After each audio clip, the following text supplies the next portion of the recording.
금융감독원과 서울시 등이 서울시에 등록된 온라인 대부 중개업체 5곳을 합동 점검한 결과 2개 업체가 조건 없이 대출이 가능하다고 허위 과장 광고한 것으로 확인됐습니다. 오늘은 전국이 대체로 맑은 가운데 건조한 날씨가 이어지겠습니다. 서울의 현재 기온 18.2도입니다. KBS 제1라디오 4시 경제뉴스, 지금까지 아나운서 박노원이었습니다. KBS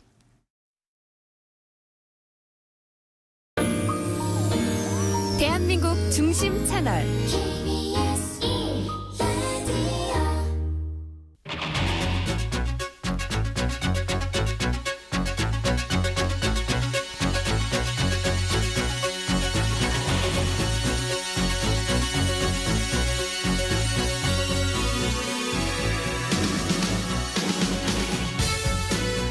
안녕하십니까. 성기영의 경제쇼 아나운서 성기영입니다. 뉴스를 통해서 다들 접하셨겠지만은 올 3월 정기 주주총회 시즌에서 곳곳에서 경영권 분쟁이 발생하고 표 대결이 벌어졌는데요. 특히 올해 주총 시즌에서는 행동주의 펀드와 국민연금의 역할론이 주목을 받았습니다. 결과가 어떻게 나왔는지 정리해 보겠습니다. 2분기 증시의 시작을 알리는 4월입니다. 미국 증시는 S&P 500이 10%나 상승하면서 최고의 1분기를 보냈는데요. 1분기 증시 정리해보고 2분기 증시 전략도 세워보겠습니다. 이 시간 유튜브로도 함께합니다.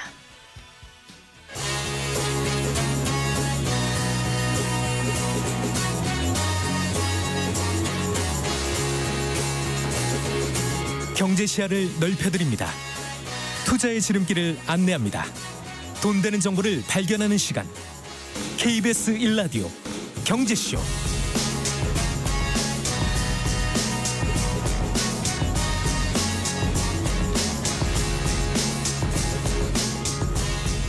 먼저 오늘의 주요 경제 뉴스부터 정리해드리겠습니다. 경제 뉴스 브리핑 손석우 경제평론가와 함께합니다. 어서 나오십시오. 네, 안녕하세요. 안녕하세요. 자, 윤석열 대통령이 오늘 오전에 의료개혁 대국민 담화를 열었습니다. 네. 어떤 내용이 담겼습니까? 뭐 많은 이야기들을 했는데요. 요약하자면 이런 것 같습니다. 의대 증원을 비롯한 의료개혁의 당위성을 강조를 하면서도 2,000명 증원안에 대해서는 처음으로 윤 대통령이 유연한 입장을 드러냈습니다. 네. 일단 윤 대통령은 먼저 의대 증원을 위시한 의료개혁 반드시 관철하겠다는 의지를 다시 한번 드러냈습니다. 지난 27년 동안 국민의 90%가 찬성하는 의사 증원과 의료개혁을 어떤 정권도 해내지 못했고 의사들의 직역 카르텔은 더욱 공고해졌다며 국민의 보편적 이익에 반하는 기득권 카르텔과 타협하고 굴복하지 않겠다, 이렇게 강조했고요. 네. 계속해서 이어지고 있는 의료계의 집단 행동에 대해서도 비판했습니다. 정부가 충분히 검토한 정당한 정책을 절차에 맞춰서 진행하는 것을 근거도 없이 힘의 논리로 중단하거나 멈출 수는 없다. 그래서 불법 집단 행동을 중단하고 현장 복귀를 할 것을 재차 의료계에 요청을 했습니다. 네. 처음으로 유연한 입장을 드러냈다라고 방금 전 말씀하셨는데, 그럼 네. 2,000명 증원에 대한 어떤 입장 변화는 보이던가요? 네, 어떻습니까? 좀 유의미한 변화라고도 볼 수 있을 것 같은데요. 일단 윤 대통령은 2,000명이라는 그 증원 숫자 자체는 정부가 꼼꼼하게 계산해서 산출한 최소한의 증원 규모다, 기존 입장을 다시 한번 이야기를 했고요. 또한 이런 결정을 내리기까지 의사단체를 비롯해서 의료계와 충분한 논의를 거쳤다라고 얘기를 하면서 2,000명 증원안의 타당성을 먼저 이야기를 했습니다. 자, 그러면서도 의료계가 만약에 증원 규모를 2,000명에서 줄여야 한다고 주장을 하려면 네. 확실한 과학적 근거를 가지고 또 의료계 내에 통일된 안을 정부에 제시해달라, 이런 이야기를 했습니다. 그러면서 만약에 더 좋은 의견과 합리적인 근거가 제시된다면 정부 정책은 더 나은 방향으로 바뀔 수 있다, 이렇게 얘기를 한 거죠. 그러니까 증원 규모를 놓고 논의 테이블에 올릴 수 있다는 가능성을 보여준 거라고 볼 수 있겠고요. 조건부이긴 합니다만 일단 2,000명 증원을 놓고 이거는 일부 조정 여지를 좀 열어둔 거다, 이런 해석이 나오고 있습니다. 네. 의료계 반응은 지금 어떤 거예요? 냉소적입니다. 네. 냉소적인 입장을 보였는데요. 일단 방재승 전국의대교수 비상대책위원회 위원장, 정부가 현 의료 사태를 해결할 의지도 능력도 없다는 것을 확인한 담화문이다. 이렇게 좀 평가 절하를 하는 그런 입장을 냈고요. 네. 이면택 대한의사협회 회장 당선인입니다. 입장 없다가 공식 입장이다. 이렇게 짧은 입장을 내놨습니다. 의대 교수들은 오늘부터 이제 근무 시간을 조정하고 외래 진료, 수술을 줄이기로 의결을 했고요. 네. 여기에 또 하나 개원의들도 오늘부터 이제 야간과 휴일 진료를 단축하면서 주 40시간 진료에 나서기로 하는 등 이렇게 집단 행동 움직임은 점차 커져가고 있습니다. 네. 자, 지난달 반도체 수출이 크게 늘면서 업황 회복세가 뚜렷하게 나타나고 있다고요? 네, 지난달 반도체 수출액이 이제 1년 전보다 35.7%가 급증을 했습니다. 117억 달러 기록을 했습니다. 5달 연속 플러스 흐름을 유지를 하고 있습니다.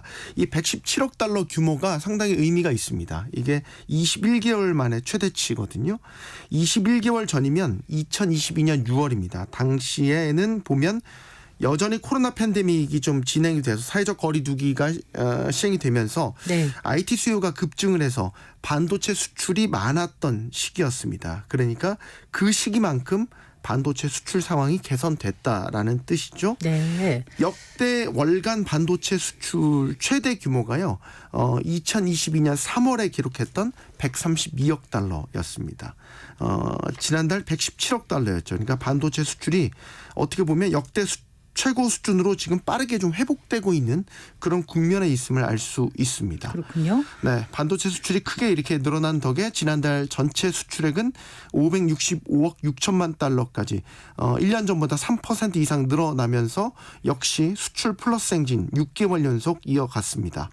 국가별로 보면 양대 수출국인 미국과 중국으로 수출이 동반 증가를 했습니다. 이것도 의미가 있는 건 미국과 중국 모두 우리가 반도체를 가장 많이 수출하는 국가입니다. 즉 반도체를 필두로 한 우리 수출이 계속해서 개선될 여지가 있음을 보여주는 하나의 또 증거라고 볼 수 있겠습니다. 네.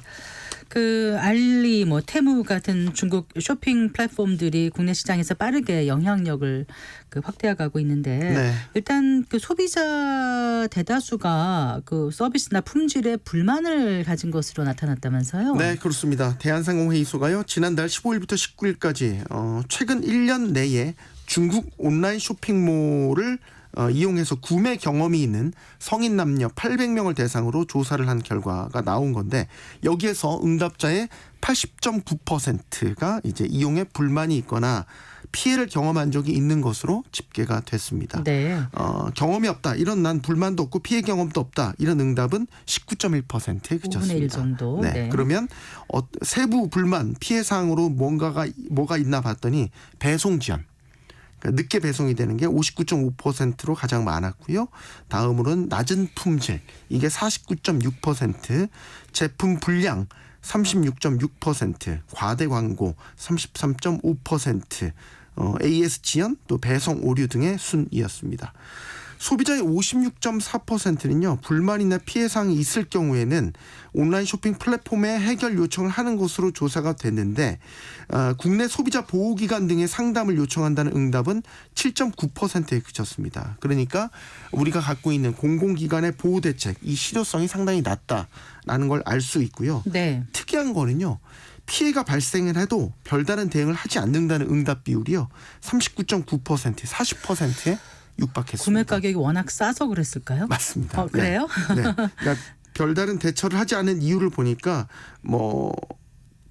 워낙 구매 가격이 낮기 때문에 네. 대응하는 게 득보다 실이 많다라고 응답하는 게 42.6%였고요. 네. 또 있습니다. 뭐요? 아예 피해가 발생할 수 있는 걸 난 이미 고려하고 구매를 했다. 이게 사실 56.6%로 가장 많았고요. 네. 그밖에 충분한 대응을 기대하기 어려울 것 같다. 이게 35.3%로 각각 집계가 됐습니다. 품질과 서비스에 대한 불만이 있는데도 소비자들이 이렇게 중국 쇼핑 플랫폼 이용하는 건 아무래도 그 가격이 워낙 네. 싸서 그런 것 같아요. 그렇죠. 네, 몇백 원짜리 전자기기가 팔릴 정도니까요. 중국 플랫폼을 이용하는 이유에 대해서 이제 93.1%가 제품 가격이 저렴해서라고 답했습니다. 그밖에 이제 다양한 제품을 구입할 수 있어서 또 뭐 좋은 물건을 얻는 뭐 소위 득템이라고 하잖아요. 득템하는 재미가 있어서 이런 응답이 각각 43.5%, 33.8%였습니다. 자, 그러면 앞으로 또 이용할 의향이 있냐? 여기에 대해서는 이용자의 56.6%가 이용 의향이 있다. 이렇게 밝혔습니다. 그러니까 서비스에 대한 불만은 분명히 있지만 가격이 워낙 싸다 보니까 중국 플랫폼을 계속 이용하겠다는 소비자들이 좀 많은 것으로 볼 수 있겠습니다. 한두 개만 성공해도 괜찮은 거다 이렇게 네. 생각하는 것 같아요. 잘 들었습니다. 고맙습니다. 고맙습니다. 경제뉴스 브리핑 손석우 경제평론가와 함께했습니다.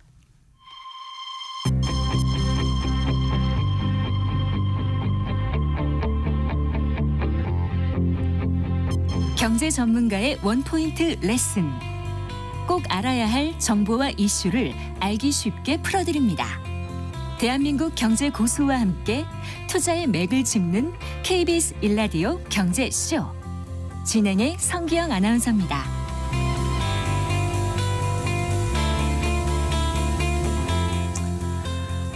주주총회가 집중적으로 열리는 이른바 주총 슈퍼위크가 마무리됐습니다. 올해는 정부가 발표한 기업 밸류업 프로그램 때문에 상장사들이 얼마나 주주 환원을 확대할지 이목이 쏠렸는데요. 특히 이 행동주의 펀드를 등에 업고 경영권 다툼을 벌이는 기업들이 많아져서 표 대결은 그 어느 때보다도 치열했습니다.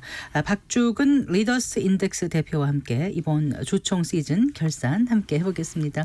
어서 나오십시오. 반갑습니다. 네, 안녕하세요. 안녕하세요. 3월 마지막 주 그러니까 지난 25일부터 29일까지였죠. 그때를 슈퍼 주총 위크라고 네. 하더라고요. 많은 기업들이 그때 이제 그 주총을 여는 거죠. 뭐 12월 결산 상장 법인 중 60% 넘는 기업이 이때 주총을 열었다 이런 기사도 본 것 같습니다. 맞습니다. 이게 너무 몰리는 게 문제예요. 우리나라 상장사가 한 2,500여 개 되는데 몇 개요? 2,500여 개 되는데 2,500여 개. 보면 이제 보통 3월 한 달에 주총을 좀 분산해서 일해야 되는데 네. 보통 셋째 주에 한 370개. 근데 넷째 주가 되면요. 네. 이게 1,700개 가까운 기업이 네. 1,684개인데 네. 거기에다가 28일 날은 네. 한 날에 700개가 합니다. 목요일 지난주 목요일이었어요. 그렇죠. 이게 네. 슈퍼 주총대라 그러거든요. 근데 네. 문제는 뭐냐하면 혹시 그 주식 하시나요? 저는 지금은 그렇죠. 네. 이 우리나라 주식 하시는 분이 이제 증권거래소에서 통계를 보니까 한 1,400만 명이 넘어섰는데 네네. 보통 한 사람이 종목 수가 5.9개 정도 됩니다. 한 사람이 종목을 담아놓는 게 네. 5.9개. 자, 그러면 네. 이 투자자분들은 평균 한 6개 정도의 종목을 갖고 있다면 네. 이렇게 몰아버리면 실제 주총장에 가고 싶어도 물리적으로 가기 어려운 상황이다. 그렇죠. 이제 아시겠지만 아까 행동주의 펀드를 말씀하셨지만 이게 지난하고 지난해 한 몇 년 전과 이렇게 생각을 해보시면 굉장히 달라진 풍경이 그 이전에는 주주총회가 이렇게 뉴스도 되지 않았고 그 이슈도 되지 않았고 네. 그냥 뭐 의뢰하는 뭐 형식적인 걸로 끝났는데 최근 몇 년 사이 즉 팬데믹 이전과 이후 사이에 네. 굉장한 이슈가 되었고 점점 더 이슈가 돼가고 있는 것도 아마 이런 영향인 것 같습니다. 네. 문제는 물리적으로 다 참석이 어려운 그런 상황이다. 네. 그럼 정기 주주총회 대부분이 끝난 거죠 지금. 그렇습니다. 어느 정도 일부 좀 남은 것도 있습니까? 어떻습니까? 일부 남은 곳이 있긴 한데 거의 네. 끝났다고 보시면 돼요. 그냥 90% 뭐 96% 다 끝나서 네. 또 3월이 되면 정기 주주총회는 마무리되었다 이렇게 보셔도 될 것 같습니다. 알겠습니다. 그런데 방금 전에 말씀하셨는데 그 왜 그러면은 그 마지막 주에 그것도 또 28일 이렇게 몰려서 하는 노림수가 있는 거예요? 아니면 그때 하는 게 가장 기업들한테는 편한 거예요? 어떻습니까? 이게 그게? 원래 상법에 규정되어 있죠. 상법에. 결산 이에 몇 달 안에 주주총회를 해야 되는 상법이 있기 때문에 네. 보통 그날 3월 달에 이제 대부분 하는 이유가 바로 그것 때문인데 그 이전에는 사실 큰 문제는 되지 않았어요. 예. 그러니까 뭐 이 크게 이슈도 되지 않았고 사실 투자자들이 주주총회에 크게 관심도 가지 않은 그런 상황이었는데 네. 문제는 이제 그래서 기업들은 대부분 원래 정해진 날짜 작년에 하던 날짜 작년에 이렇게 이제 의례적으로 했던 건데 네. 이제 이게 개인 주주들이 증가하면서 이런 상황이 많이 바뀐 거죠. 네. 그러니까 이제 기업들이 의도적으로 하진 않았지만 주주들이 많아지고 한 사람이 투자하는 종목들이 늘어나면서 이런 이제 문제들이 좀 개선하면 되지 않겠느냐, 개선해야 되지 않느냐, 개선의 목소리가 나오고 있는 것 같습니다. 네. 그러면 그 어떻습니까? 그 이제 말씀하신 것처럼 5.9개라고 그러셨나요? 네. 개인 평균이. 네. 그러면 그 이제 가고 싶더라도 네. 가지 못하는 경우가 꽤 있을 거 아닙니까? 네. 그래서 의결권 행사에 제약이 많은 건데 그래서 이제 전자투표제 도입한 거 아닌가요? 맞습니다. 예, 이건 어, 좀 활성화되고 있습니까? 뭐 그 도입은 했지만 일부러 잘 안 한다 이런 얘기도 있는 것 같아서요.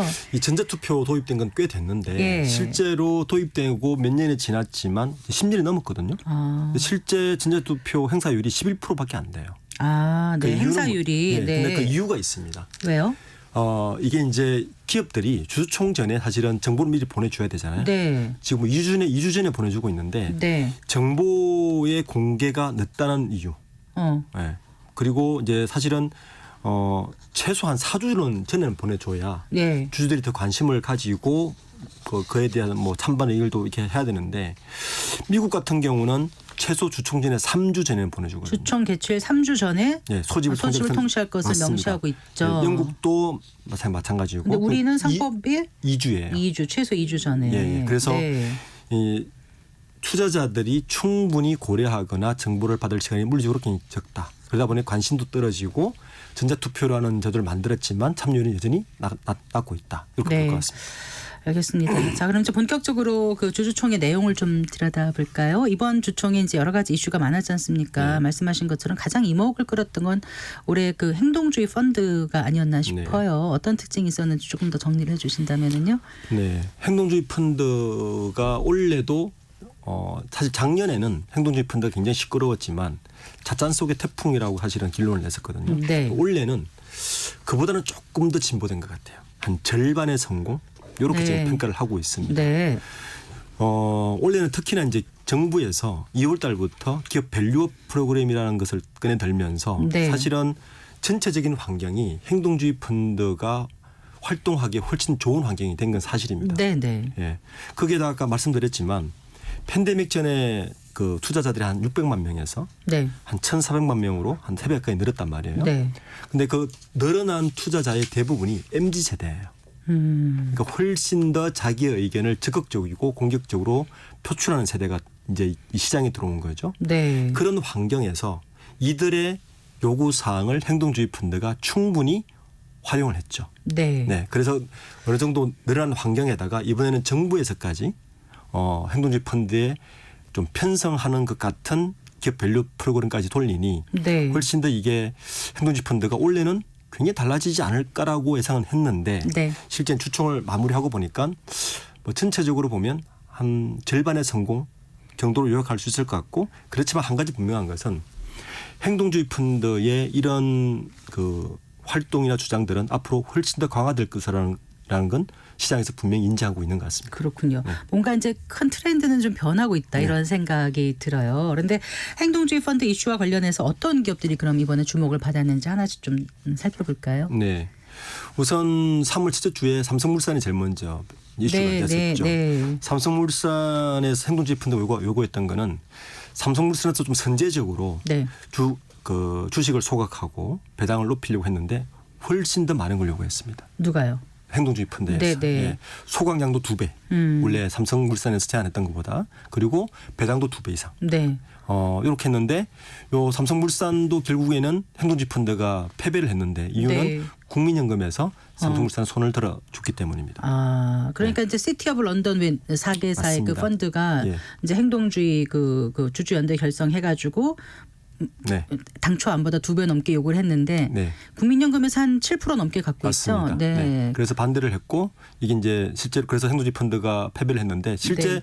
그 영국의 시티 오브 그쪽의 펀드에 시티 오브 런던. 런던의 네. 펀드의 그 이사 중에 한 사람이 기억하시는지 모르겠는데 2015년도에 삼성물산 제일모직 합병할 때 네. 엘리엇 아. 이사가 그쪽으로 하나 가 있습니다. 아, 그렇군요. 그래서 굉장히 시끄러웠고 이슈가 될 거라고 했는데 실제로 국민연금이 그래서 손을 들어주지 않게 되었고 또 하나 이슈가 이제 경영권 분쟁 관련해서 몇 개 이슈가 됐었어요. 우선 금호석유화학 네. 여기는 금호석유화학. 네, 금호석유화학이 거기는 차 파트너스 차 운영인가요? 파트너스가 네. 박철환 전 상무를 대신해서 네. 사실은 박철환 상무가 금호석유화학의 개인 주주로는 1대 주주인데 네, 네. 삼촌인 박창구 회장과 그쪽보다는 지분은 딸리지만 이 차 파트너스를 그러니까 활용해서 자신의 주장을 펼쳤습니다. 주장 내용은 뭐냐하면 네. 금호석유화학이 자사주를 굉장히 많이 가지고 있어요. 18% 가까이 정도 들고 있는데 네, 네.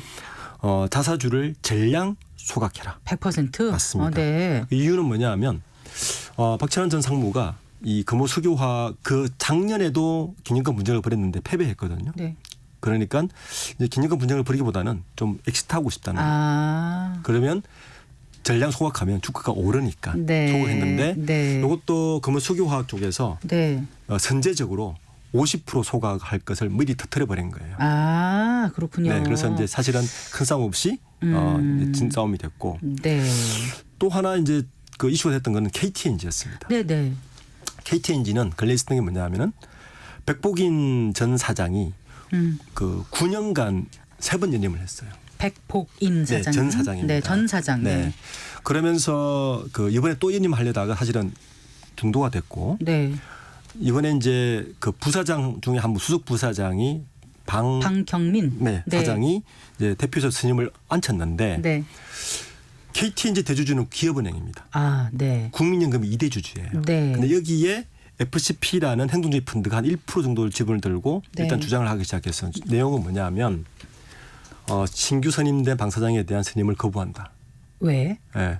이제 이유는 뭐냐면 백복인 KTNG가 주인 없는 기업이지 않습니까? 네. 백복인 전 사장이 9년간 연임을 하면서 네. 자기 체제를 만들었기 때문에 그분이 추천한 대표이사는 문제가 있다라고 판단한 것 같습니다. 네. 근데 여기에 재밌게도 기업은행에 찬성을 했습니다. 네. 일대 주주가. 그래서 사실은 방만 사장이 스님 안 될 줄 알았는데, 방경만 사장이. 네, 안 될 줄 알았는데 재밌게도 국민연금이 KTNG에 표를 던져줬어요. 아, 그랬어요. 네. 네. 그래서 요건을 가지고 사실은 KT 국민연금이나 기업은행이나 어떻게 보면 정부 쪽이 같은 목소리를 내야 되는데 이제 시장에서는 같은 정부 쪽 사이드에서 네. 왜 다른 목소리를 내고 있지라고 좀 의아한 측면도 있었는데 어쨌든 이 KTNG 안으로 모두 선임이 됐고 기업은행에서는 손동안 그 사회이사 한 분만 네. 자기 사람으로 앉히는 걸로 마무리가 되었습니다. 아, 그렇군요.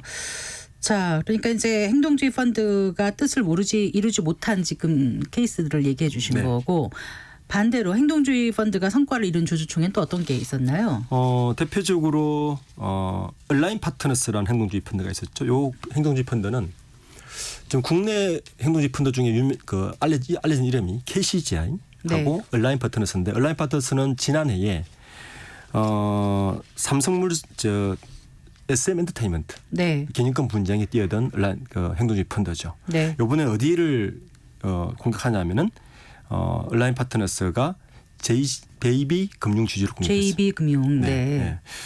완전한 성공을 한 거라 볼 수는 없지만 어쨌든 얼라인 파트너스가 요청한 이사를 앉혔습니다. 아, 네. 네.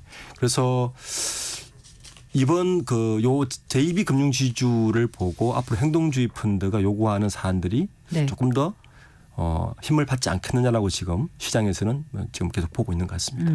그렇군요. 그리고 뭐 트러스트 자산운용도 태광산업주총에서 그쪽 트러스트 자산운용에서 추천한 이사를 네. 또 앉히는데 성공했다. 그렇습니다. 이렇게 이제 여기 이제 나오더라고요. 최근에 이제 네. 행동주의 펀드가 가장 많이 요구하는 게 이사 자리거든요. 예. 그러니까 이제 우리나라 그 이전까지는 사회이사 자리는 그렇게 중요하게 생각하지 않았는데 네. 향후에 특히 금융주주를 중심으로 이사회가 굉장히 강해지고 있습니다. 네. 그 이사회 권한이 강해지면서 아마 행동주의 펀드들이 앞으로도 이사회 요구 사항들이 굉장히 많아질 것 같습니다. 네.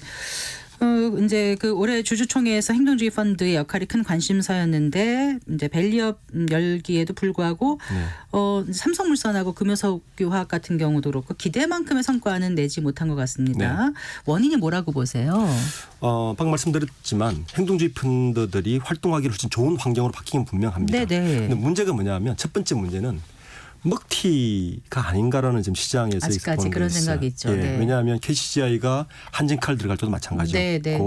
그 작년 SM 엔터테인먼트라부터 여러 가지 행동주의 펀드를 보면 그들이 주장하는 논리가 기업의 지속 성장 가능한 기업의 본질적인 밸류업을 주장하는 것 같지만 겉으로는 겉으로는 네. 실제 행동을 봤더니 대부분 수익을 내면 바로 엑시트를 해서 빠져나가는 네. 전형적인 먹튀인 것 같아서 이 부분에 대해서 일단 시장에서는 약간 반감이 있는 게 첫 번째 이유고요. 네. 두 번째는 우리나라의 이 산업 어떤 환경과 실제 행동주의 펀드는 미국이나 영국에서 시작했잖아요. 그쪽의 환경이 굉장히 다르다는 부분입니다. 뭐냐 하면 네. 우리나라가 재밌게도 OECD 국가 중에서 제조업 기반이 가장 높아요. 네. 비중이 맞습니다. 그 제조업이라는 거는 기본적으로 미국의 빅테크라든지 영국의 이런 어떤 투자를 통해서 에비타를 계속 돌려서 성장을 하고 수익을 내는 구조가 아니라 네. 제조업이라는 거는 꾸준히 투자하고 꾸준히 성장하고 네. 하게끔 하는 환경을 만들어줘야 되는데 네. 행동주의 펀드가 요구하는 거는 굉장히 단기적인 이익을 요구하는 거예요. 자사주 빨리 매각해라, 네, 네. 소각해라, 그리고 네. 배당도 해라. 그런데 아까 삼성물산을 말씀드렸지만 네. 제조업 기반의 기업들은 기본적으로 지속 성장 가능한 R&D 투자라든지 이런 네, 부분들이 네. 필요한 그 환경에 대해서 너무 인지하지 않고 요구하는 것이 아닌가 하는 것도 시장에서 행동주의 펀드들의 어떤 활동에 어느 정도 한계성에 대해서 좀 얘기하고 있는 것 같습니다. 네. 그리고 이번 주총을 보니까 이제 경영권 분쟁을 겪는 기업들도 눈에 띄더라고요. 네. 뭐 고려아연, 네. 금호석유화학, 네. 한미약품 등이 대표적이던데 네. 일단 고려아연은 어땠습니까? 어떻게 됐죠 결론이? 고려아연은 뭐 이제 듣는 분들이 아시는 분도 아시겠지만 기본적으로 고려아연 영풍그룹인데 네. 이 그룹은 장 씨와 최 씨가 따로 이제 두 집안이 운하는 건데 문제는 고려아연이 영풍그룹에서 전체 매출의 70%를 차지해요. 아, 네. 그런데 이 고려아연이 70년 동안 지분은 장 씨들이 다 대부분 많이 가지고 있는데 경영은 최 씨들이 일궈온 기업입니다. 네. 그러다 보니까 최 씨의 최윤범 회장이 회장이 되면서 원래 17대 32였던 지분을 네. 최윤범 회장이 백기사들을 동원해서 33으로 역전을 시켜버렸어요. 최윤범 회장이 네, 역전을 시켜버렸습니다. 그러니까 33대 32가 된 거예요. 네. 자, 그래서 이번 주총에서 이슈는 뭐냐 하면 최윤범 회장은 지분을 더 늘리기 위해서 유상증자를 요구를 했고 정관을 바꾸려고 네. 그 장 회장 일가는 배당을 더 요구했는데 네. 하나씩 가져갔습니다. 아, 그렇게 된 거예요. 네. 그리고 지금 시장에서는 2차 진이 발생하고 있습니다. 어떻게요? 그렇게 비슷한 기업 중에 하나가 설인상사라는 계열사가 있는데 네. 여기는 반대로 네. 최 씨들이 지분을 많이 가지고 있고 장 씨의 지분이 적은데 장 씨들이 운영한 기업이에요. 시장에서 굉장히 치열하게 싸우고 있습니다. 알겠습니다. 그 한미약품 경영권 분쟁에도 관심이 쏠렸었는데 저희 네. 프로그램에서 잠깐 다루기도 했고요. 그런데 결국은 장남 차남 연대 한쪽이 승리를 한 거죠. 지금 저는 이번 당장으로는. 주총에서 네. 가장 빅 이벤트는 한미약품이었습니다. 네. 그러니까 개미들이 이렇게 찬반을 던져서 뒤집어진 건 아마 처음 있는 일 글쎄 같아요. 말이에요. 네. 사실은 자본시장에서 굉장히 큰 어떤 분기점이 되는 사건을 좀 보고 있고 네. 특히 국민연금이 찬성했는데 7.66%나 그렇죠. 갖고 찬성했는데 있었는데 개미들이 반대하면서 뒤집어진 거거든요. 네. 그래서 이번 주주총회에서 큰 이야기 중에 나오는 거 하나가 행동주의 펀드 이야기 나오지만 국민연금에 대한 이야기가 나옵니다. 네. 왜냐하면 지금 정부에서 기업 밸류업을 하면서 예. 3월 초에 스튜어드십 코드를 개정을 시켰거든요. 스튜어드십 코드. 네, 개정을 시켰거든요. 7년 만에. 네. 개정 이유는 뭐냐면 기업 밸류업을 하려면 연기금에서 좀 더 적극적인 간섭을 하라는 내용입니다. 네. 그런데 문제는 이 시장에서 연기금 특히 가장 맏형인 국민연금의 판단 기준은 굉장히 중요합니다. 네. 이 말은 무슨 말이냐면 투자자들이 국민연금의 판단에 대해서는 어느 정도 합리적인 예측이 가능해야 된다는 이야기예요. 그렇죠. 네, 네. 근데 이 한미약품의 사건을 보면 국민연금의 판단이 그런가? 그렇죠. 네. 네, 그런 부분이 있어서 네. 지금 이번 주주총회를 통해서 얻은 여러 가지 그 시장의 반응은 국민연금의 어떤 합리적인 예측 가능한 판단이 있도록 뭔가 얘기를 해주지 않느냐에 대한 이야기가 좀 나오고 있는 게 한미약품의 사건의 중요한 교훈인 것 같습니다. 네, 그러니까 연기금이 기업의 의사결정에 개입할 수 있도록 하는 제도가 스튜어드십 코드였는데 그렇죠. 과연 그게 어떤 건지 시장에서 또 이렇게 판단을 하는 것 같아요. 네, 맞습니다. 네, 그래요. 자, 그리고 한국타이어 주총에도 또 관심이 있었고, 네. 네, 여러 가지 이제 그 관심 있는 주총이 있었는데요. 국민연금의 역할과 판단이 적절했는지 여부도 그 조금 더 짚어본다면 어떻습니까? 삼성물산의 경우는 국민연금이 네. 그 행동주의 펀드에 손을 들어줄 줄 알았다는 여론도 많았었고, 맞습니다. 또 방금 전 KTNG 그 신임 대표이사도 또 행동주의 펀드의 반대에도 불구하고 또 국민연금에서는 찬성을 했거든요. 네, 이거 어떻게 보십니까? 방금도 제가 말씀드렸지만 사안 사안별로 보면 국민연금의 판단 기준에 대해서 굉장히 애매모호하다는 이야기가 계속 나오고 있는 이유가 바로 그것 때문입니다. 그러니까 삼성물산 이야기도 국민연금이 삼성물산에 손을 들어줬는데 원래 기업의 밸류업이나 여러 가지 이야기 그 기준을 본다면 행동주의 펀드 손을 들을 줄 알았거든요. 그리고 반대로 한진그룹의 대한항공의 사내이사 네. 조은태 그 회장의 또 이사 연장은 반대를 했어요. 네. 예. 근데 그 이전에 조은태 이사의 한진그룹, 한진카레, 한진 대한항공의 실적은 되게 좋았거든요. 네. 그런데 반대를 했단 말이에요. 어. 한국 그리고 그 효성그룹도 반대를 했단 말이에요. 근데 네. 이 국민연금 혼자 하는 게 아니라 그 자문사에다 다 물어봐 자문을 해가지고 하는 거잖아요. 그 자문사를 보면 네. 보통 국내 자문사와 해외 자문사를 하는데 예. 그 의견도 반반입니다. 아, 그랬군요. 네. 네. 그래서 최종 결정을 어디서 하냐면은 수탁자 책임 그렇더라고요. 네, 수책위에서 국민연금 수탁자 책임위원회. 네, 네. 수책위에서 모든 결정을 하는데 기본적으로 물리적으로 모든 사안을 판단하기는 역부족입니다. 네. 500여 개를 투자를 하고 있는데 네, 네. 하지만 시장에서 요구하는 거는 좀 투자자들이 헷갈리지 않게 어떤 예측 가능한 기준을 좀 계속 제시했으면 좋겠다. 예. 그 부분은 지금도 계속 요구하고 있는 것 같습니다. 올 주총에서 그 금융주들 같은 경우는 비교적 큰 잡음 없이 그 주주 환원 강화하는 내용들을 발표했다 이렇게 네. 되는데 그렇게 보시나요? 네, 그렇게 보고 있습니다. 왜냐하면 이 기업 밸류업 프로그램을 하면 사실 정부에서 가장 먼저 드라이브를 건 곳이 금융주주인 것 같습니다. 예. 금융지주 특히 금융위원회, 금감원의 어떤 정책에 대해서 가장 빨리 움직일 수 있는 것도 사실은 금융지주예요. 그러다 보니까 금융지주는 선제적으로 막 움직였어요. 네. 이번 사회이사들이나 그리고 배당 정책이라든지 그다음에 자사주라든지 이런 부분들을 보면 선도적으로 먼저 움직이고 있어요. 네. 사회이사들도 보면 여성 사회이사들 이번 30%다 늘렸거든요. 그렇더라고요. 금융주주가? 네. 네, 그런 것들을 보면 금융주주가 정부에서 무슨 정책을 하면 선제적으로 금융주주가 빨리 움직이는구나 하는 것은 시장에서 분명히 인지하고 있는 것 네. 같습니다. 자, 전체적으로 봤을 때 이번 주주총회 시즌 어떻게 평가하시는지 그리고 앞으로 어떤 그 과제를 우리가 해결해야 될지 끝으로 한 말씀 부탁드릴게요. 이번 주주총회의 가장 큰 방점은 역시 개인 주주들의 관심과 결정 권한이 커졌다. 네. 그리고 행동주의 펀드들이 움직이고 있지만 한계성은 분명하다. 네. 이렇게 좀 정리할 수 있을 것 같습니다. 네, 정말 그 철옹성을 일단 좀 뚫은 것 같고 기업들도 이제 좀 긴장감을 갖고 임해야 될 것 같습니다. 그렇습니다. 네, 말씀 잘 들었습니다. 고맙습니다. 네, 감사합니다. 네, 박주근 리더스 인덱스 대표와 얘기 나눠봤습니다.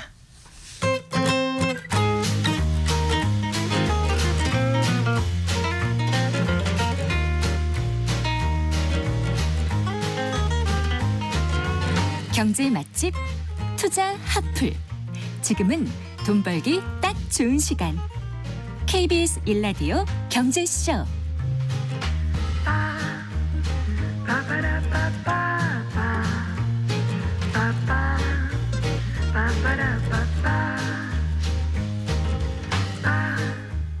네, 4시 37분입니다. 한 주간 주식시장에 영향을 줄 주요 이슈와 일정 살펴보고 현명한 투자 전략도 짚어보겠습니다. 주간 증시 동향 이베스트 투자증권 염승환 이사와 함께합니다. 어서 나오십시오. 네, 안녕하세요. 안녕하세요. 네, 오늘부터 2분기 증시가 시작됐습니다. 네. 지난주 금요일에 미국 증시는 휴장이었었죠? 네네, 맞습니다. 자, 그래도 1분기 미국 증시 좀 결산을 해보자면 좀 뜨거웠다라고 표현해도 될 것 같아요. 네, 1분기 이제 그 3개월 동안 S&P 500 지수가 10.2%나 올랐거든요. 그래서 이게 사실 굉장히 그러니까 굉장히 좀 높은 수치가 좀 나왔는데 네. 근데 좀 쏠림 현상이 좀 심했다라고 보시면 좋을 것 같아요. 네. 그러니까 지수도 지수인데 엔비디아가 주도하는 그 빅테크들의 상승이 네. 좀 돋보였고 사실 엔비디아가 올해만 82.5%나 올랐거든요. 3개월 만에. 네, 그러니까 네. 시가총액이 1조 달러니까 우리나라 돈으로 1,300조가 증가한 거죠. 그래서 굉장히 놀라운 수치가 나왔고 또 근데 미국 증시가 이렇게 또 좋았던 이유 중에 하나가 미국의 4분기 GDP가 3.4% 나왔는데 네. 미국 경제도 지금 굉장히 안정적으로 성장을 하고 있다 보니까 많은 분들이 좀 걱정했던 게 이렇게 금리가 높은데 네.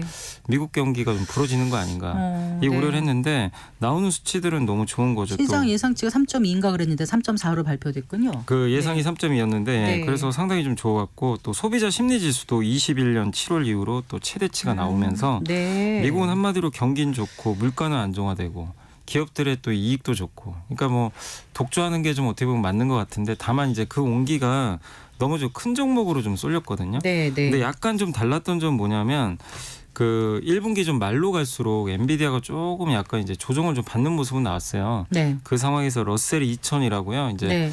그 중소형주들이 좀 모여 있는 미국의 지수인데 네. 이쪽이 좀 갑자기 급등하는 양상이 나왔습니다. 그러니까 한마디로 미국도 1분기 말로 갈수록은 좀 약간은 확산되는 그런 모습이 나왔다. 그러니까 소외주까지 좀 반등이 나오는 흐름이 나와서 네. 어쨌든 미국 증시는 전체적으로는 상당히 좋은 1분기를 좀 보내지 않았나라고 좀 말씀드리고 디즈니도 싶습니다. 많이 올랐다면서요? 디즈니가 35%나 좀 올랐는데 이게 네. 테마파크도 잘 되고 있고 또 리오프닝 하다 보니까 또 디즈니의 그 IP라 그러죠. 뭐 이 미키마우스 같은 이게 워낙 뭐 어디 가는 게 아니잖아요. 예, 지적재산권인데 네. 이게 어디 도망가는 게 아니잖아요. 네. 끊임없이 여기서 이제 많은 이익들을 창출하다 보니까 디즈니의 주가도 상대적으로 좀 1분기에 괜찮았던 것 같습니다. 네. 그런데 이제 엔비디아가 워낙 잘 나가다 보니까 반 엔비디아 동맹이 생겼다고 하면서요. 네. 생겼다고 하던데요. 어떤 건가요? 이게 뭐냐면 이제 젠슨왕의 뭐 제국이다 뭐 이런 표현도 하는데 AI 반도체를 거의 90% 독점하다 보니까 그 샘 알트만도 그런 얘기를 했거든요. 이제 반도체가 많이 필요한데 사실 근데 엔비디아에 너무 의존을 하게 되면 네. 비용을 감당을 못 하니까 이게 개당 H100이라는 이제 반도체가 있는데 이게 최대 5,300만 원 정도에 판매가 되고 있다고 하는데 네. 근데 이게 돈만 있다고 되는 문제가 아니라 주문을 해도 기다려야 11개월 후에 되잖아요. 예. 네. 그러니까 대기도 해야 되니까 너무나 좀 어렵다고 합니다. 그래서 이걸 좀 벗어나려는 시도는 있는데 근데 이게 왜 벗어나기가 어렵냐면요. AI를 이제 개발하는 그런 프로그래머들 입장에선 엔비디아 그래픽 카드를 안 쓰면요. 그 쿠다라는 프로그램이 있거든요. 쿠다. 네. 이 쿠다가 AI 네네. 프로그램인데 네.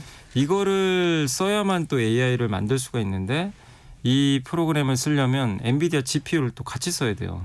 여기서만 작동이 되니까. 네. 그러니까 엔비디아 GPU에 특화된 개발 네. 플랫폼이 쿠다고. 쿠다인데, 네. 네. 근데 그거를 쓰기 위해선 GPU를 또 써야 되고 엔비디아 걸. 네. 그러니까 이제 한마디로 그냥 이게 독점으로 조금 이제 엮여 있는 건데 비싸도 써야 되는 거죠.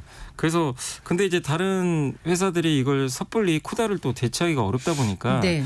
일단 쓰고 있는데 그래서 네이버가 최근에 이제 기사가 나온 걸 봤더니 좀 실험을 시작을 했다고 합니다. 인텔도 지금 이제 AI 관련된 칩을 만들고 있는데 네, 네. 이름이 이제 가우디란 이제 그 이제 AI CPU예요. 가속기. 네. 근데 별도 개발 플랫폼을 인텔과 함께 한번 구축을 해보겠다. 누가 네이버가요? 네. 근데 인텔이 먼저 제안을 했대요. 아. 인텔이 네이버한테 한번 써보자. 네. 근데 가격은 나오진 않았지만 당연히 뭐 엔비디아 거보다 훨씬 좀 저렴하지 않을까 이렇게 보고 있는데 결국 네이버가 이 실험에 성공할지는 우리는 알 수는 없지만 네. 일단 이제 네이버가 이걸 좀 채택을 해서 만약에 엔비디아에서 약간의 좀 탈피하는 모습이 나와준다면 일부라도 예. 좀 뭔가 이제 시장이 좀 바뀌는 거죠. 균열이 생기는 거니까 한번 엔비디아가 그러니까 네이버가 실제로 어떤 성과를 낼지도 한번 좀 우리가 주목을 해봐야 될 것 같습니다. 네. 그럼 엔비디아 칩을 써야만 했던 AI 기업들 이젠 다른 반도체 회사로 눈을 돌리게 되는 건가요?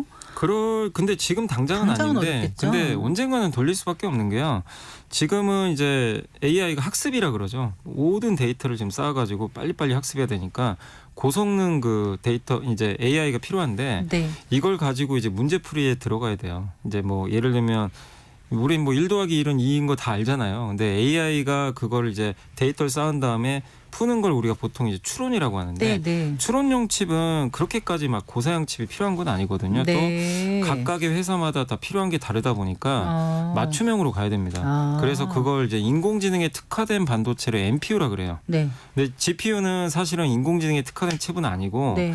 그래픽 카드용인데 네네. 그래픽을 처리하는 용인데 네. 그게 워낙 이제 학습에는 뛰어나거든요. 그래서 쓰는 건데 여기서 이제 NPU로 넘어갈 거거든요. 그러면 엔비디아 의존도는 시간이 가면 갈수록 좀 의존도가 낮아질 가능성은 저는 있다라고 보고 있는데 그걸 이제 먼저 시도하는 업체가 좀 네이버고 또 삼성전자도 AI 가속기 오늘 내년 네네. 초에 공개한다고 하더라고요. 아, 네네. 예, 이게 이제 주주총회에서도 나왔던 얘기인데 역시 이것도 네이버에 공급할 예정이라고 합니다. 네. 그러니까 엔비디아에 좀 대항할 수 있는 칩들이 나오는데 근데 성공 여부는 어쨌든 좀 제가 봤을 땐 내년 돼봐야 우리가 명확히 알 수 그래요. 있을 것 같습니다. 지금 이제 삼성전자 말씀하셨는데 삼성전자가 이제 8만 전자에 드디어 올라섰었고 네. 오늘은 조금 빠졌죠. 네. 예, 삼성전자 주가 전망도 좀 해주시겠습니까? 일단 이제 8만 원까지는 올라왔는데 삼성전자가 최근에 올라온 이유는 그 지난번에 말씀드린 젠슨항의 뭐 사인이 좀 큰 역할을 했던 것 같고요. 네. HBM이라는 이제 AI에 들어가는 그 메모리 반도체를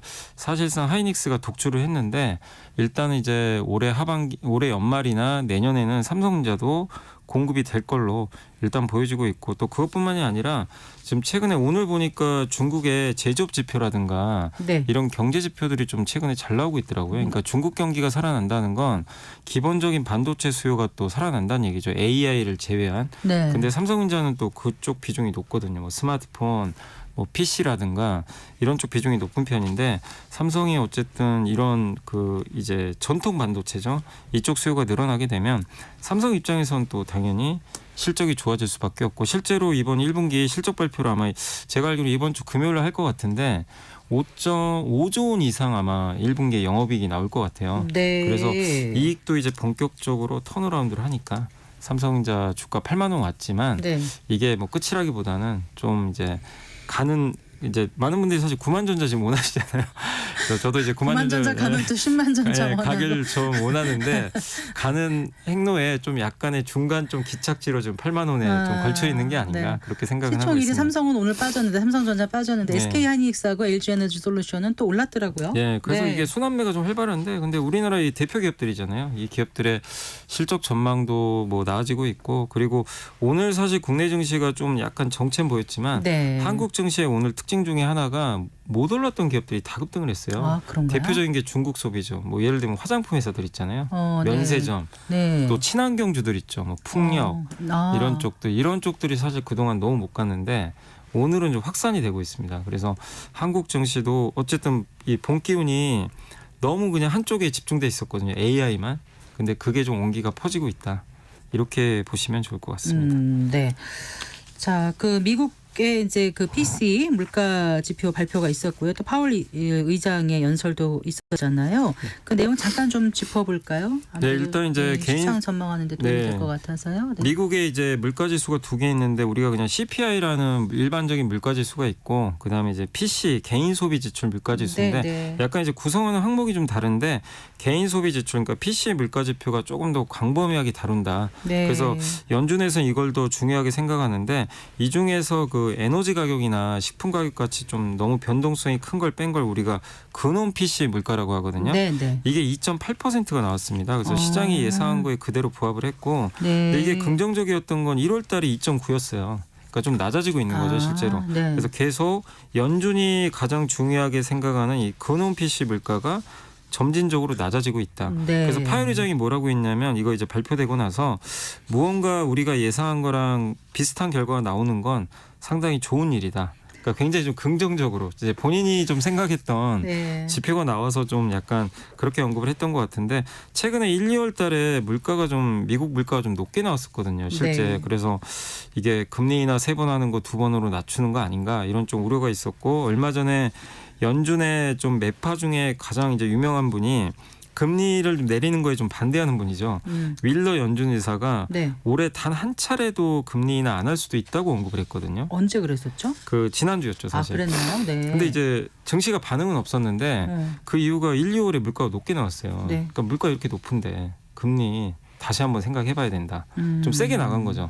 근데 다행히 이제 이번 근원 물가 지수가 좀 연준 의장이 또 원하는 대로 좀 나오다 보니까 일단은 좀 그 우려감이 낮아졌지만 어쨌든 앞으로도 이 물가 지표에 따라서 5월에 그 FOMC가 열리잖아요. 그때까지는 또 계속 서로 뭐 이렇게 물가 높으면 좀 약간 좀 안 좋게 발언하고 물가 낮으면 좀 긍정적인 발언이 나오지 않을까 이렇게 예상을 하고 있습니다. 네. 어쨌거나 그 미국 경제 지표가 잘 나오고 있고 파월 의장의 그런 말까지 겹쳐서 이제 시장은 당초에 처음에 예측했던 데는 한 3번 정도 인하하지 않을까 이렇게 하는 기대가 더 큰 것 같기는 하지요. 네, 일단은 근데 제가 질문을 드릴 때 참 조심스럽습니다. 근데 일단 지금 3번이 더 유력한 건 맞는데 네. 시장에서는 아직도 2번 인하할 수도 있다라는 이제 왜냐하면 미국 연준 위원들도 서로 생각이 달라요. 그러니까요. 그러다 보니까 근데 일단 제가 말씀드리고 싶은 거는 그냥 이건 확률이니까 6월달 그 미국의 FOMC에서 지금 6월에 금리 인하할 확률이 높다고 하는데 확률은 64%로 아직은 이제 6월에 한다는 거는 3번 할 확률이 높거든요. 네, 네. 그래서 6월달 금리 인하 확률이 조금 더 높기 때문에 아직은 3번인데 다만 이거는 뭐 경제 지표라든가 미국 경기가 또 너무 좋잖아요. 2번으로 또 낮아질 수도 있습니다. 그래서 지표에 따라 많이 달라질 수 있다는 건 염두에 두시면 좋겠습니다. 네. 자, 그 1분기 국내 기업들의 이익이 증가할 거라는 분석이 나왔더라고요. 그렇다면 얼마나 증가할 수 있을까요? 네, 지난해 사실 우리나라가 좀 이제 이익들이 좀 별로 안 좋았죠. 뭐 중국 경기도 좀 안 좋았고, 뭐 특히 반도체가 너무 안 좋았잖아요. 근데 이제 올해 1분기에는 영업이익이 59%나 증가할 걸로 지금 전망이 나오고 있습니다. 굉장히 좀 높은 수치죠. 지난해 1분기가 28.6조 원 벌었거든요. 네. 근데 이번 1분기 예상입니다. 44.6조 원으로 크게 좀 증가할 것 같고요.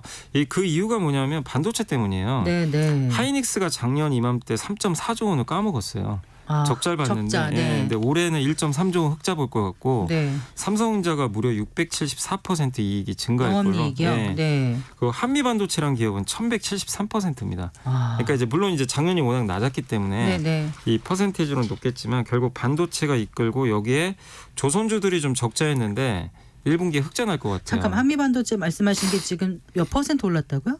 그러니까 이번 1분기에 1170 이번 1분기에 1분기만. 예, 그러니까 지난 1분기랑 비교해 봤을 때 네. 예, 그래서 이제 이렇게 증가할 것 같은데 이게 다 반도체 회사들이거든요. 그렇죠. 그래서 그리고 여기에 이제 조선주들 네. 적자에서 흑자전을 하고 또 아시겠지만 한국전력이 작년에 돈을 많이 좀 적자를 봤잖아요.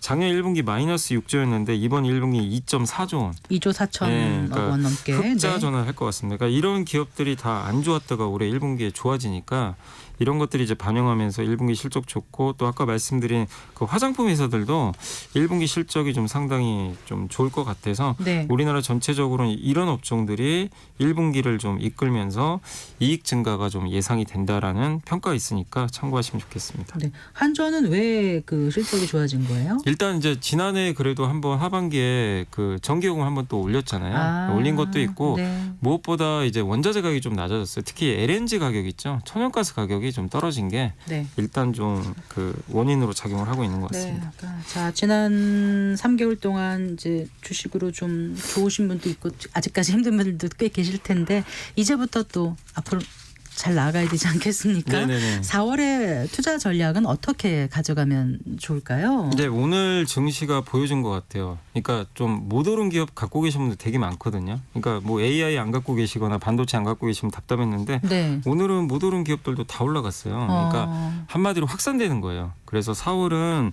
좀 소외된 기업에서 뭔가 좀 좋은 흐름들이 계속해서 펼쳐지지 않을까. 그래서 못 올랐다고 해서 너무 실망하지 마시고 특히 제일 힘들어하시는 분들이 건설주 갖고 계신 분들이 뭐 4월 위기설이다 이래가지고 막 힘들어하세요. 네, 힘드실 근데 것 4월 위기설 같아요. 가능성 뭐 정부도 없다고 했고 가능성은 그렇게 높지는 않기 때문에 이게 못 오른 기업이라고 해서 그냥 포기하지 마시고 네. 한번 좀 기다리시면 올라오지 않을까 이렇게 말씀드리고 싶고 마지막으로 좀 이건 피하셨으면 좋겠어요. 요새 개인 투자분들이 하락에 좀 베팅한다는 그러니까 이걸 인버스라고 그러거든요. 그렇죠. 지수와 네. 반대로 가는 상품이죠. 근데 이제 거기 그것도 모자라 이제 2배짜리 네. 지수가 1% 빠지면 2% 수익 나는 상품이 있어요. 네. 근데 반대로 지수가 오르면 반대로 가겠죠. 아이고, 그래서 네. 근데 그거를 사실 제일 많이 샀어요. 최근에 네. 개인 투자분들이. 그래서 이 너무 하락 쪽에 베팅하지 마시고 아직은 강세장 쪽이니까 기업 좀 못 오른 기업들 위주로 좀 소외받는 기업들에서 한번 여러분들이 기회를 찾아보시면 어떨까. 그래서 4월 증시는 좀 소외된 쪽에 한번 눈을 좀 돌려보자. 이렇게 좀 말씀드리고 싶습니다. 근데 증권사들에서는 지금 뭐 3천 얘기하더라고요. 네, 이건 이제 상단 최고 목표치고 네. 이제 2분기 중 2분기나 뭐 3분기가 될 수도 있지만 올해 전체적으로 한 목표치를 3천까지 이제 올리는 쪽이 많은 게 네. 일단 증시가 올라왔고요. 또 거기다가 최근에 중국 경기가 좀 살아나다 보니까 예, 또 미국은 하반기 금리 인하 들어가잖아요. 그리고 또 밸류 프로그램까지 있어서 증권사들의 목표치는 일단 최근에 3천까지 올리는데 너무 막 몇 천 간다 이거에 연연하지 마시고 결국에 제가 봤을 때는 어떤 기업을 투자하냐 이게 중요한데 좀 덜 오른 기업 쪽으로 보시면 어떨까라고 말씀을 드리고 싶습니다. 네.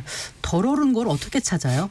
그러니까 이제 주가를 보시면 네. 이렇게 뭐 주가 차트라 그러죠. 네. 뭐 아니면 한 달이나 3개월 동안 수익률을 보면 되죠. 네. 상대적으로 3개월 동안 10%도 안 올랐다. 근데 증시는 올랐는데 네. 오른 게 아니죠. 사실 어떻게 보면 이제 그런 걸로 한번 다 같이 오른다고 이게 꼭 오른다고 보장은 못하잖아요. 네, 보장은 못 하는데 네. 지금 근데 오늘 보면 특히 저는 4월은 좀 중국 관련주들이 괜찮을 것 같아요. 중국 지표가 개선되니까 정말 중국 안 좋다 그래서 너무 못 갔잖아요. 네. 그래서 오늘 화장품 면세점이 좀 보여줬거든요. 네, 그래서 네. 중국과 관련된 기업들도 한번 볼 필요는 있는 것 같습니다. 자, 그럼 이번 주 주목할 만한 일정 또 투자 전략 끝으로 부탁드릴게요. 네, 이번 주에 가장 좀 주목할 만한 일정은 일단 이제 내일 테슬라가 1분기 차량 얼마나 인도했나 고객들한테 네. 인도 대수 발표되니까 이게 나오면서 2차 전지에 좀 영향을 줄 것 같아요. 잘 나오면 좋죠. 그래서 그거 한번 보시고 3일 날은 파월 의장이 또 연설이 있습니다. 네. 그리고 4월 4일은 중국 증시가 좀 휴장이고요. 4월 5일은 삼성의 1분기 실적 발표가 예고돼 있고 미국의 3월 고용 보고서가 또 발표되니까 네, 네. 참고하시면 좋겠습니다. 네. 잘 들었습니다. 고맙습니다. 감사합니다. 네, 이베스트 투자증권 염승환 이사와 함께했습니다. 마칠 시간이네요. 성기영의 경제쇼 오늘 순서 여기까지입니다. 저는 아나운서 성기영이었습니다. 고맙습니다.